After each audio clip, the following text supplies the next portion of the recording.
teman-teman Cina, kita tidak boleh benci siapapun, kan jelas ya. Masalahnya bukan Cina atau tidak Cina, masalahnya kamu menyakiti orang apa tidak, kamu bermanfaat apa tidak untuk orang lain. Bukan Cinanya, bukan Jawanya. Cina Jawa itu letaknya di dapur, agama letak di dapur, tidak di warung. Jelas ya? Terserah dapurnya itu merek Ahmadiyah, terserah mereknya Syiah, terserah mereknya HTI, sing penting warungnya sehat. Makanannya kan begitu prinsipnya. Dan anak-anak ini tidak akan berdebat tentang kebenaran. Kebenaran itu tidak untuk diperdebatkan karena tidak ada orang modern yang bisa berdebat. Mereka tidak mencari kebenaran, mereka hanya ingin menegaskan kebenaran atas diri mereka sendiri. Itu yang menyebabkan tadi saya mengatakan yang benar bukan kongkorongkong, kukuru yang benar itu perpu. Nah, Anda tahu teorinya, benernya sendiri dan benar yang sejati. Benernya sendiri itu ego, bina. Terus kita bersatu dalam Bhinneka Tunggal Ika. Terus kita melakukan tawar-menawar, interaksi terus-menerus. Ya, HTI seharusnya bikin diskusi publik dan dijelaskan mengenai khilafah itu apa dulu, baru dia tegakkan bendera khilafah. Harus ada, bagaimana? Garam itu jangan dimasukin ketika menanak. Garam itu taruh di meja, kalau kurang asin baru kamu kasih garam. Kan begitu? Begitu Rasulullah. Cara memasak aja orang Indonesia nggak ngerti. Orang Indonesia ini sekarang memilih makanan aja nggak bisa. Jangankan memilih, mulanya presidenmu kayak memilihku. Mungkin memilih badokan salah terus. Kan gitu. Teman sekalian ya, oke. Saya bukan gimana-gimana. Ini teman-teman ini belajar Mas Pak Pariman, belajar. Misalnya gini, kalau nanti hari baru itu datang, Allah menerbitkan matahari baru, generasi baru. Mereka sudah punya metodologi, mereka sudah punya keseimbangan hidup, mereka sudah mengerti apa yang dilakukan ke depan. Misalnya gini, Anda orang Islam, ya. Apakah orang Islam itu datang ke dunia untuk mengancam yang lain ataukah untuk melindungi yang lain? Mengamankan atau mengancam? Mukmin adalah orang yang menciptakan rasa aman atas 3 hal di sekitarnya, bahkan di seluruh dunia. Aman harta bendanya. Nomor 2, aman martabatnya, harga dirinya, tidak boleh dihina, tidak boleh dilecehkan, tidak boleh dibully-bully seperti di medsos. Dan nomor 3, aman nyawanya. Kalau 3 hal ini aman, siapa yang akan protes? Dan teman-teman ini sudah belajar mengamankan itu. Di sini, kalau ada pasukan itu otomatis Bang Hariman, alaminya. Dan semua rela satu sama lain. Semua nanti kalau di jalan mereka antri. Tidak ada yang melanggar lampu merah. 1 kilometer mereka di bandara. Ingat tak? Di bandara ke melaku 1 kilometer jam 3:30 pagi. Betul tak? Terus keluar motor satu persatu. Tidak ada satupun yang berebut di antara Anda. You are new nation of Indonesia. Tinggal tumbuhnya ini harus ada tutupnya. Mas Sigit dan semua pemimpin, jadilah tutup tumbuh. Karena tumbuh ini harus ada penutupnya. Penutupnya ini adalah pemimpin-pemimpin yang klop, yang apa adanya. Sekarang kan digede-gedein dirinya. Gitu nggak? Itu namanya pencitraan. Pencitraan itu adalah pemalsuan. Bibirnya hitam dikasih merah. Yang merah itu bibirnya apa palsunya? Itulah pencitraan. Setiap calon gubernur selalu melakukan pencitraan. Saiful, tidak usah bengesan, gak usah gincuan, gak usah make up. Tampilkan dirimu apa adanya. Kan begitu? Kan begitu? Ya? Oke.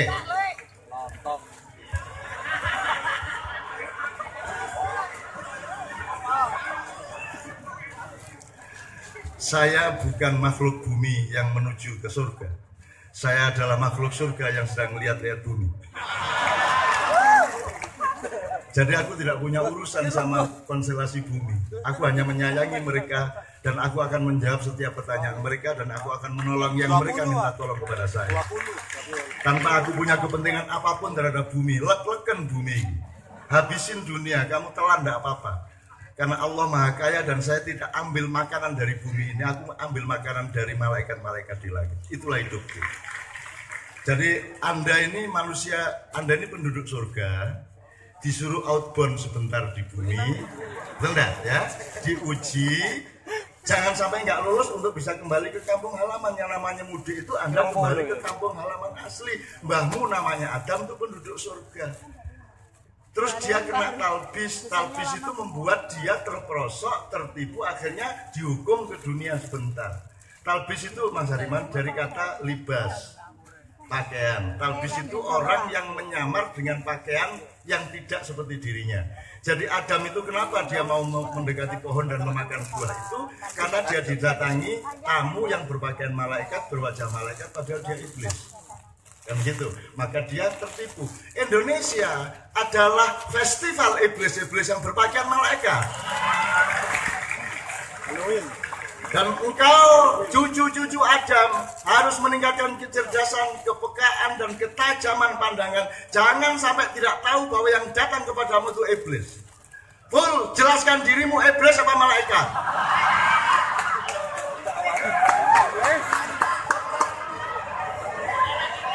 Dulu apa? Kan begitu. Kan itu. Semua kan pencitraan itu talbis. Dia iblis berpakaian malaikat. Sopan sama rakyat kayak iya pernyataan-pernyataan Facebook, status-status itu semua kan pakaian malaikat yang dikenakan pada wajah iblis kan begitu. Dan teman-teman ini tahu mereka sekarang kalau bilang setan itu mereka menunjuk dirinya karena setan itu bukan makhluk Allah. Setan itu produk dari dismanajemen manusia. Kalau manusia salah manajemen, manusia salah atur, salah keseimbangan, produksinya adalah setan. Itu namanya di Quran ada dua. Syayatinil insi wal jinni. Yang kedua minal jinnati. Jadi setan itu adalah outputmu ketika kamu melakukan kesalahan pikiran atau kesalahan moral. Keluarnya mesti setan. Gitu loh. Jadi bukan setan itu kamu korupsi ya dia tergoda setan. Setan itu siapa sih yang goda? Siapa yang goda? Nyolong-nyolong dewe setan disalahkan. Begitu. Gak ada setan menggoda Anda sendiri yang memproduksi setan. Apalagi itu artis di Jakarta bercerai ditanya sama wartawan. Kenapa sih kok bercerai? Ya saya sih maunya enggak tapi Tuhan maunya lain. Tuhan yang salah. Ngaceng-ngaceng dewe.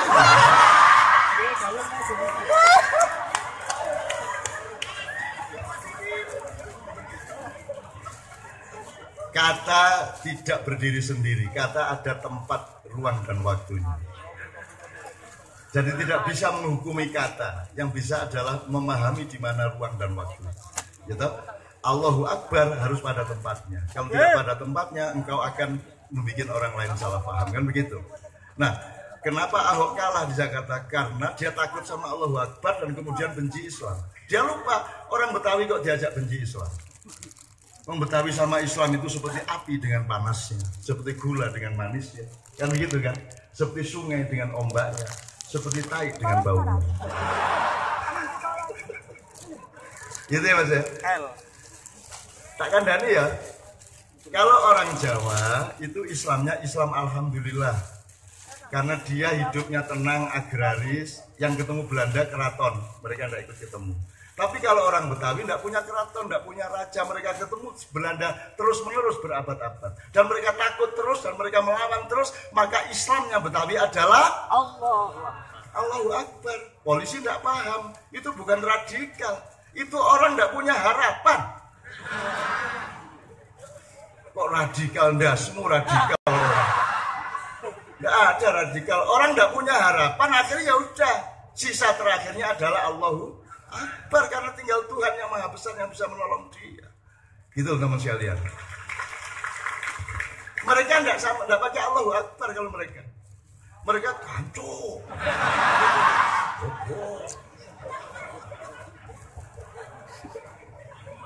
Loh, itu juga sudah kita jelaskan loh. Apakah salah ngomong danjo? Kan tergantung ruang dan waktunya. Jawa Tengah banget danjo. Betul enggak? Loh, kene iki tidak. Orang Madura diinjak kakinya, diem aja, masih diinjak lagi, terus takon, Pak, sampai tentara, kan punya saudara tentara, enggak? Tetangga tentara, enggak? Punya kenalan tentara, enggak?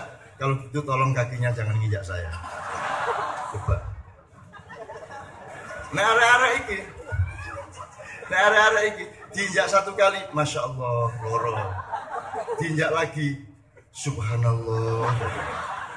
Diinjak lagi, astagfirullah. Diinjak lagi, Allahu Akbar. Masih diinjak lagi, cok. Ya.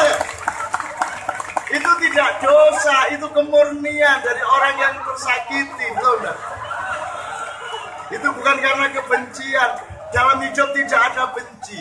Benci adalah cinta yang dikhianati. Seorang calon gubernur harus mempelajari ini.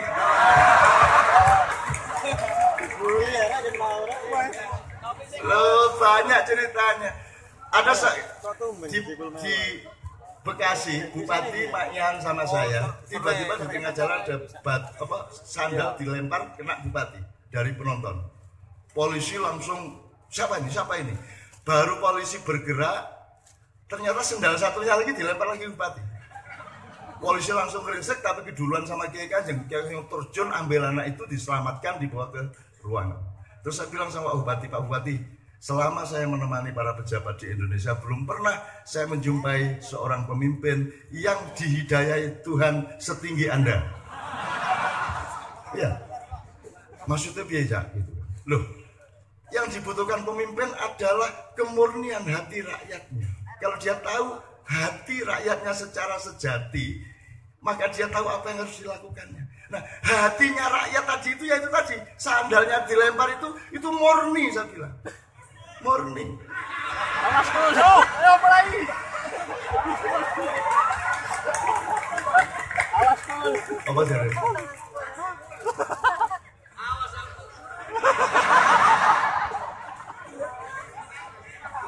dulu. Jadi kan terus saiki ya, untuk mengungkapkan hatimu yang murni siap-siap sandal. Ya. Jadi mereka juga tidak kita biarkan untuk berpikir naif, linear seperti pemimpin-pemimpin nasional. Mereka nggak ngerti memimpin. Teori kepemimpinan sudah belum di Maknya? Sudah. Dari Quran ini, dari Jawa ini, dari Sunda ini, kita sudah eksplorasi semua. Bahkan Anda orang Islam, tadi saya bilang, Anda orang Islam, Anda harus tahu ada 4 kata jalan dalam Islam. Mau nama ya, Muhammad ya, apa ya? Ini untuk memberi contoh kepada bapak-bapak aja, untuk supaya kenal mereka ini. Mereka ini ada yang IT, cracker, ada yang macam-macam lah. Mereka pekerjaannya macam-macam dan mereka tidak masalah kerja apa saja. Karena mereka sangat menikmati dirinya. Mereka tidak cemburu kepada, kalau mereka punya uang 100.000, hidupnya adalah 100.000. Dia tidak mengatakan hanya 100.000, alhamdulillah 100.000, betul enggak? Karena berpijaknya pada 100.000. Orang yang bilang hanya 100.000 adalah orang yang berpijak pada 1 juta. Maka dia bilang 100.000 itu hanya, karena dia tidak duduk di situ, dia berdiri di 1 juta. Dan Anda jangan berdiri tidak di tempatmu. Dirimu itulah dirimu dan ikhlaslah dan nikmatilah dirimu itu. Maka engkau akan mendapatkan berkah dari Allah. Oke, terakhir. Tuhan itu pokoknya mengajari kita itu pakai kata jalan, pakai kata pohon dan kebun, 3 itu. Jannah, surga itu dalam bahasa Arab artinya kebun. Ya. Terus semua bangunan dalam kehidupan itu dilambangkan Allah dengan pohon. Wa masalu kalimatin thayyibatin kasyajarotin thayyibatin asluha thabit wa far'uha sama. Semua bangunan tirulah pohon. Akarnya jelas, kimiawi tanahnya kompatibel, kemudian pertumbuhannya kamu perhatikan, terus kamu lihat konstelasi cahaya. Menanam pohon harus dengan memperhatikan konstelasi cahaya dan kegelapan di sekitarnya. Kemudian kamu detail kepada dahannya, detail kepada rantingnya, sampai daunnya, bunganya, sampai buahnya. Jadi partai yang baik adalah pohon yang baik. Belajarlah kepada pohon, penuhilah semua yang pohon sudah memenuhinya. Karena itu Allah sendiri yang berkarya pohon itu. Maka partai itu akan berakar. Sekarang ini tidak ada yang berakar. Tidak ada yang berakar. Kampanye Golkar yang datang orang Golkar kan piye kuwi. Lo kampanye itu kan untuk mempengaruhi orang untuk masuk ke dia lah, kok sing teko wong Golkar. Mau ikut gimana? Pengajian yang datang santri-santri lo kayak apa? Kalau pengajian yang datang ya korak-korak, bentuk-bentuk. Mereka yang butuh pengajian. Pengajian kok putih-putih kabeh. Lah wis alim lah kok pengajian. Kan begitu. Aneh orang Indonesia ini. Kampanye P3 yang datang orang P3. Masa suami sudah telanjang sama istrinya bilang, "Dek, kamu mau jadi istriku." Loh wes bojomu wes muda. Masih ditanya mau jadi istriku. Lu gimana sih? Sudah. Orang Indonesia ini aneh. Jadi banyak sekali ketidakseimbangan berpikir yang terjadi. Oke, itu yang pohon. Semua pohon. Dan pohon itu Anda tahu evolusi dari hutan ke taman atau kebun. Dan surga itu kebun karena dia koordinasi antara alam naturalnya Allah dengan khilafahnya manusia. Jadilah hutan rimba itu menjadi kebun karena ada sentuhan tangan manusia. Gitu ya. Nah, maka Surabaya harus merupakan kota dalam kebun. Konsepnya harus kebun. Indonesia mestinya kebun. Gitu loh. Itulah sebabnya taman siswa disebut sekolahan itu disebut taman siswa. Itu ada konsepnya. Taman siswa. Indonesia itu Jogja adalah kota dalam taman. Makanya pohon-pohon di Jogja itu adalah pohon-pohon yang kalau ditanam di jalan raya harus pohon gayam. Karena gayam adalah pohon yang daun-daunnya paling mampu menyerap polusi-polusi. Sekarang pohon gayam di Jogja, jalan gayam dirubah menjadi jalan Mas Bung Tarjo. Karena wali kota nggak ngerti gayam itu apa. Kita tidak belajar kepada orang tua kita tidak belajar bahwa desa-desa di Jawa itu namanya adalah nama pohon. 90%. Dan seterusnya ya. Oke, sedikit terakhir ke jalan. Jadi di pohon, kebun, jalan. Di jalan di dalam Islam Anda kenal kata syariat yang menakutkan itu. Ya, syariat yang orang sedunia jadi anti syariat, apalagi thariqat, sabilillah, terus sirotol mustaqim. Jadi itu semua jalan. Sirot itu ya jalan, thariq itu jalan, syari itu jalan, sabil itu jalan. Nah, tidak pernah ada ulama yang menjelaskan apa bedanya sabil yang juga jalan, thariq yang juga jalan, syari yang juga jalan, sirot yang juga jalan. Ini namanya manajemen. Coba perhatikan dalam Al-Quran. Kalau Anda kepada orang Kristen, Anda jangan ngomong syariat. Anda hanya ngomong thariqat, ngomongnya sabil. Sabil itu arah, pokoknya ke sana loh. Semarang sana loh. Udah, cukup. Nanti dulu mau lewat mana. Tapi pokoknya ke sana loh, gitu loh. Itu namanya sabil. Makanya teman-temanmu di Korea itu kan mereka itu kan berani kehilangan paspor karena mereka diperas sama PJTKI. Terus begitu mereka kerja dapat sekian bulan mereka rela tidak membayar PJTKI, paspornya direbut sehingga mereka pendatang gelap di sana. Dan mereka mengatakan kepada saya, "Cak, kita bukan pendatang gelap, kita ini loh tapi lak kowe ora duwe visa." Loh, visa bilillah, Cak. Nggak punya visa gimana? Visa bilillah. Ini jihad fisabilillah. Dan tenaga kerja Indonesia kelas 1 di Eropa, di mana di Korea, di Hong Kong kelas 1. Baru yang kedua nanti India, Filipina, baru nanti Kazakhstan, Bangladesh. Tapi tenaga kerja Indonesia nomor 1. Indonesia itu kapten kesebelasan dunia. Dan kau harus mempraktekkan 10 tahun lagi dunia akan kangen sama kamu dan minta kamu gendong karena dunia itu hanya anggotamu. Kamu lebih kaya dari dunia. Wes toh, percaya. Manusia Indonesia itu dahsyat luar biasa. Jadi sabil jelas ya. Syari itu jalannya. Nah, jalan itu ada birokrasinya, ada jalan tol, ada jalan tikus, ada jalan kampung. Itu semua. Jadi kalau jalan tol itu namanya NO. Langsung ke James Riyadi Sol. Pokoknya itu jalan tol. Kalau jalan ini Muhammadiyah, kalau jalan ini LDI gitu ya. Nah, di jalan ada jalan tikus. Nah, jalan tikus itu makya, nggak jelas. Terus di jalan yang satu jalur itu sendiri ada lajur, ada jalur, ada marka jalan, ada bahu jalan. Ini harus kita kenali semua. Itu namanya syari. Jadi kalau ngomong khilafah, NKRI ini sudah khilafah pada batas dan persentase tertentu. Gitu loh. Karena khilafah itu benih. Kamu tanam bisa jadi republik, bisa jadi kerajaan, bisa jadi kesultanan, bisa jadi komunitas, bisa jadi perdikan, bisa jadi apa saja. Jangan khilafah dijadikan makanan jadi. yang harus menggantikan republik. Bentuk nggak masalah. Wong sholat nggak pakai peci nggak apa-apa. Peci tidak menandakan Islam. Islam nggak kelihatan. Nggak bisa saya tahu Anda Islam. Bagaimana saya cara tahu Anda Islam? Terus kamu sholat, terus saya nggak Islam, ya belum tentu. Wong merdonok morotuwo.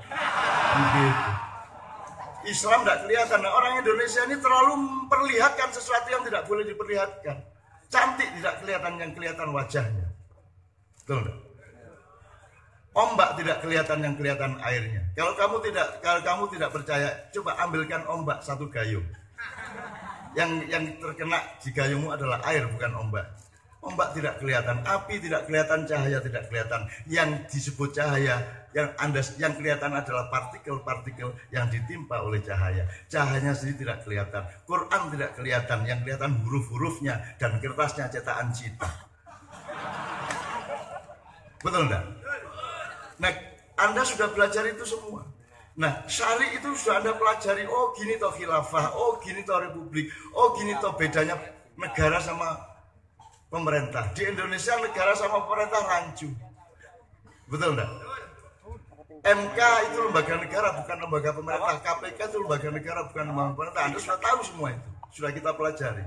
Jadi tidak boleh KPK dilantik oleh kepala pemerintahan.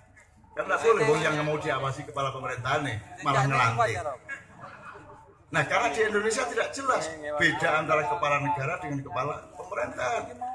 Tidak punya hayam buruk yang kepala negara dan tidak punya gajah mada yang perdana menteri. Secara sasis konstitusi kita itu memang perlu harus membenahi lagi. Jadi suatu hari kita kembalikan UUD 45 sesuai dengan aslinya. Lambat tapi ya, nah, syari jalannya Anda pelajari konstelasi politiknya segala macam. Torik itu apa? Torik itu caramu berjalan, caramu menempuh jalan, caramu nyetir, caramu menempuh haluan-haluan. Itu namanya toriko. Kepemimpinan harus menguasai itu, harus ngerti sabilnya mana. Ini pembangunan Indonesia mau apa? 5 tahun ini sabilnya ditentukan dulu. Haluan, dulu ada GBHN, sekarang tidak ada.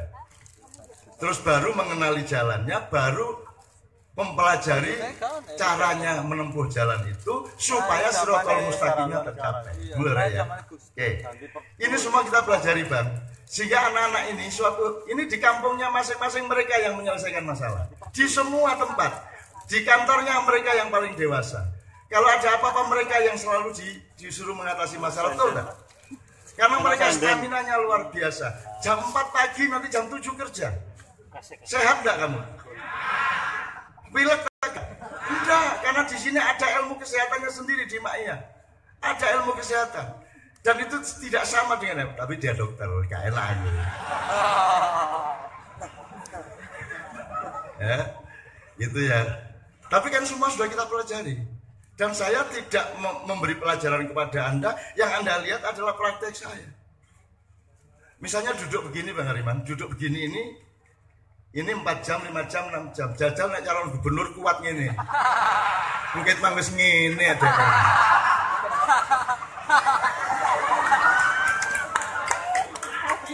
Lu gak apa-apa. Karena ini ajaran Allah, ini ajaran Tuhan, ini petunjuk, ini ilmu. Kalau kamu bisa duduk begini lewat setengah jam, kamu terbebas dari mekanisme yang membuat kamu kena asam urat, kolesterol segala macam. Tidak ada urusan. Bebas gitu loh, dan banyak sekali klausul-klausul seperti itu teman sekalian. Iya mesti ya. Jadi Bang, saya ingin menyampaikan gagah.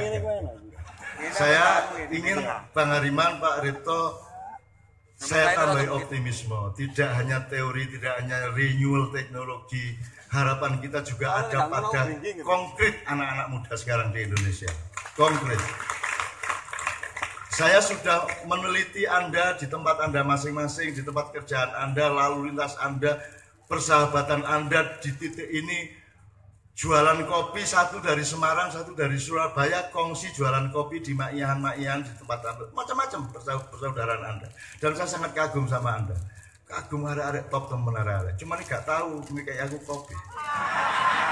Kopi saya selalu dari Kiai Kanjeng belakang. Yang untuk lagu kopi habis ini ya. Urusan Oke. panitia lah. Sekarang saya persilakan bapak-bapak yang lain, saya mohon kalau ada sesuatu yang mau dikatakan. Kita batasi jam 12 ya untuk beliau-beliau ya. Bahwa nanti ada bonus untuk kalian bersama Kiai Kanjeng ekstra, tapi beliau kita bebaskan boleh terus boleh. Gitu ya. Karena ya itu karena juga faktor usia dan faktor pengalaman, dan mereka sudah tidak perlu mempelajari seperti yang Anda belajar. Gitu ya. Tapi kalau beliau mau di sini gembira, maka insya Allah kita semua akan senang sekali. Meskipun tidak boleh sampai jam 2 ya. Ya jam 2 kurang 1 menit lah. Wow. Oke teman-teman sekalian. Ada dari bapak-bapak, saya mohon kalau ada sesuatu. Antum, sampai monggo. Assalamualaikum warahmatullahi wabarakatuh. Adik-adik yang ada di sini ini usianya seperti mungkin anak saya. Kalau Pak Hariman seperti cucunya, ya. Kalau Pak Rito seperti cicit-cicitnya. Ya. Apanya? Oh, belum punya cicitnya, belum punya. Hadir di sini membuat saya seperti melihat anak saya sendiri. Terima kasih Cak Nun, terima kasih banyak. Dan melihat teman-teman yang ada di sini membuat saya lebih optimis tentang masa depan Indonesia. Lebih optimis melihat masa depan Indonesia. Lebih optimis melihat masa depan Jawa Timur. Entah gubernurnya Mas Saiful atau yang lain, nggak tahu saya. Lebih optimis melihat Surabaya. Saya terus terang baru tahu bahwa Cak Nun ini punya jamaah semacam ini di banyak tempat di seluruh Indonesia. Saya pikir Cak Nun ini cuman jamaahnya di Padang Bulan ya, di Jombang sana. Rupanya Cak Nun membuat Jombang-Jombang baru di seluruh Indonesia.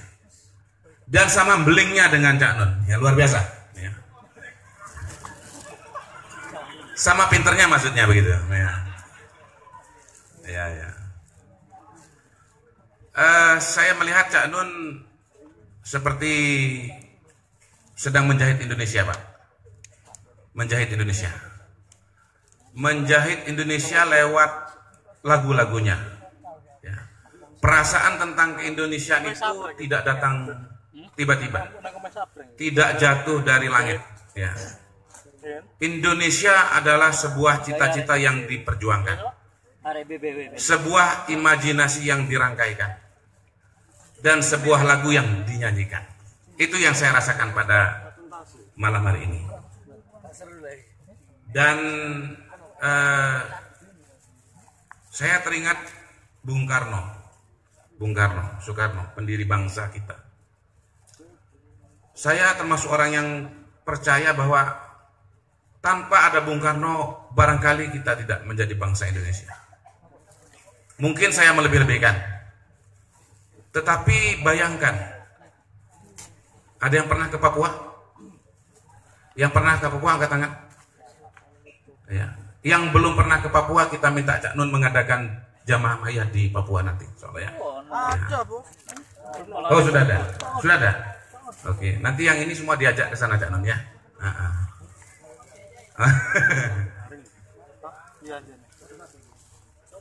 Indonesia begitu luas, ya. Saya kebetulan karena pekerjaan sering survei ke seluruh Indonesia, luas sekali.